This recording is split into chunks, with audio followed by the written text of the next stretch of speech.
Bonjour et bienvenue dans cette vidéo destinée à AutoCAD où on va parler de, si vous voulez, de façon générale des cotations les plus utilisées lorsqu'on va aller travailler sur AutoCAD. Donc, je dis les cotations, mais en fait, de façon générale, on va parler des commandes de cotation. OK? Donc, les éléments de cotation, là, vous voyez que moi, j'ai une interface qui me permet de tous les avoir plutôt ici au niveau de mon interface, mais pour vous, il faudrait éventuellement aller ici au niveau de Annoter. Et vous allez les retrouver ici au niveau de la palette code. OK? Donc, quels sont les éléments que je vous conseille de comprendre et de maîtriser lorsque vous voulez manipuler des cotations? Il y a déjà les styles de cotation. OK? Donc, les styles de cotation, les éléments qu'on doit maîtriser lorsqu'on va vouloir parler ou du moins créer les styles de cotation.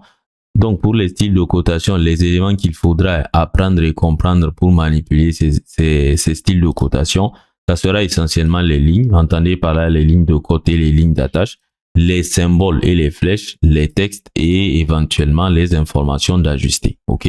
Donc, au niveau, ensuite, après les styles de texte, vous avez les codes, pas les styles de texte, mais les styles de code, bien entendu. Vous avez les cotations en elles-mêmes. La cotation, en fait, la cotation qu'on va utiliser la plupart du temps, ça sera la cotation alignée. La cotation alignée, en fait, c'est elle qui va nous donner la longueur développée d'un élément. La cotation linéaire et la cotation alignée, elles sont assez proches, mais faites attention, il y a des différences fondamentales entre ces deux-là.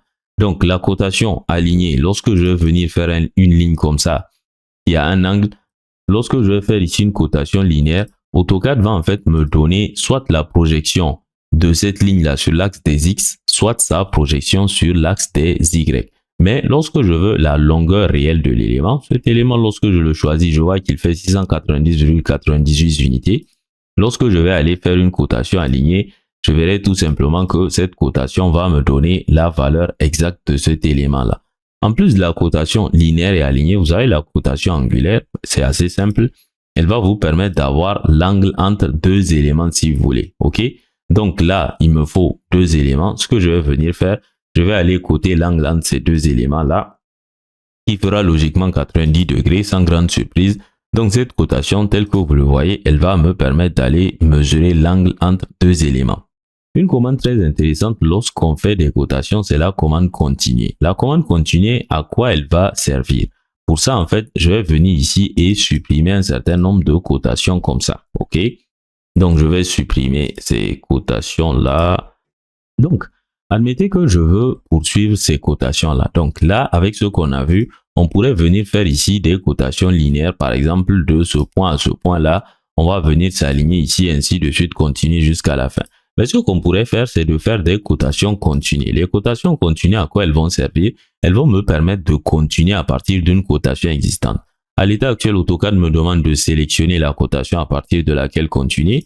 Je vais sélectionner cette cotation et regardez comme par magie, boum, il me suffira de sélectionner le second point d'attache et ici AutoCAD va aller coter les éléments très rapidement. OK? Cette cotation alignée, elle va me donner les distances entre deux éléments, mais sachez aussi qu'il y a des cotations lignes de base. Donc ces cotations lignes de base, quant à elles, en fait, je vais faire ici sélectionner et faire une cotation ligne de base à partir de ce point-là, par exemple. Les cotations lignes de base, quant à elles, elles vont faire des cumuls si vous voulez. Donc là, je vais faire un certain nombre de cotations. Je vais demander de donner des espacements. Là, je vais sélectionner l'élément de base. Je vais sélectionner les autres cotations à espacer. Je fais entrer et je vais donner par exemple une valeur de 50. Je vais voir. Voilà, c'est parfait. Donc là, je viens d'aérer un peu les cotations. Donc vous voyez que contrairement aux cotations continues plutôt, qui sont en train de continuer à partir de la cotation que j'ai sélectionnée, les lignes de base, elles auront toujours pour référence tout simplement la ligne d'attache que j'aurais sélectionnée. Toujours pour référence, une de leurs références, OK? Et l'autre référence, ça sera à moi de définir. Donc, vous voyez que de ce point à celui-là, j'ai 49. De celui-là à là, j'ai 289. De celui-là à là, j'ai 286, ainsi de suite. Et tel que vous l'avez vu avec cette commande-là, je peux modifier l'espacement qui y a entre ces éléments-là. Je choisis la commande. AutoCAD me demande de sélectionner la cote de base, c'est celle-là.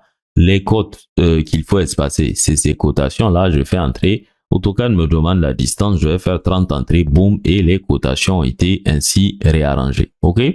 La cotation rapide, elle peut être intéressante pour côté, par exemple, un mur qui a des ouvertures. Par exemple, là, je balaye, je fais entrer et AutoCAD va tout simplement identifier les références et aller créer des cotations à ce niveau-là. Donc, c'est un peu tout. Sachez qu'il y a quand même pas mal de cotations ici dont on n'a pas parlé. Si vous voulez en savoir plus, on a des formations sur notre chaîne YouTube Bulle d'ingénierie ou sur notre site internet. Je vais vous envoyer les liens dans la description de cette vidéo. En espérant donc que ce cours vous a été utile, on se dit à bientôt sur notre chaîne YouTube Bulle d'ingénierie.